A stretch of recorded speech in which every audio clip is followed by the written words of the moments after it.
पंढरपुरातील चंद्रभागा वाळवंटात कचऱ्याचं साम्राज्य पसरले। याबाबत प्रशासन बघ्याची भूमिका घेतले।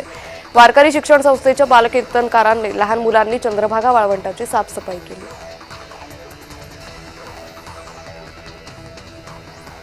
अमरावतीच्या विद्यापीठ परिसरात बिबट्याचा वावर दिसून आलाय। बिबट्याच्या वावरानं ठिकठिकाणी बॅनर लावून जनजागृती केली जाते।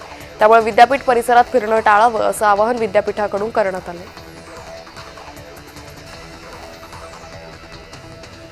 वसमत परभणी राज्य महामार्गाची गेल्या 2 वर्षांपासून दयनीय अवस्था झाली आहे। रस्त्यावर धुळीचं साम्राज्य, खड्ड्यांमुळे अनेकांचे अपघात झाले। त्याकडे प्रशासन आणि लोकप्रतिनिधींचं पूर्णपणे दुर्लक्ष झाल्याचं दिसतंय।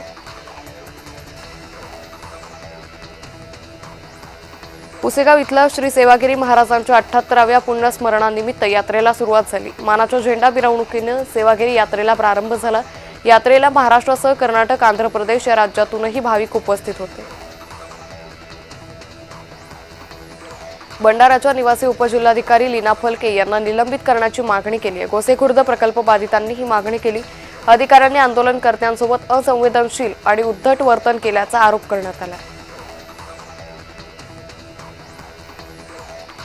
येवल्यातील पिंपळगाव टोलनाक्याची मुदत संपली आहे। यामुळे वाहनधारकांना दिलासा मिळाला आहे। 20 वर्षांपासून सुरू असलेल्या या टोलनाक्याला मुदतवाढ देऊ नये अशी मागणी पवार गटाच्या पदाधिकाऱ्यांनी केली आहे।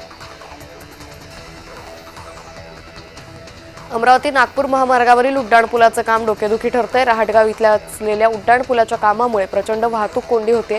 गेल्या अनेक वर्षांपासून सुरू असलेले हे काम अद्याप पूर्ण न झाल्यानं नागरिकांना त्रास सहन करावा लागतो।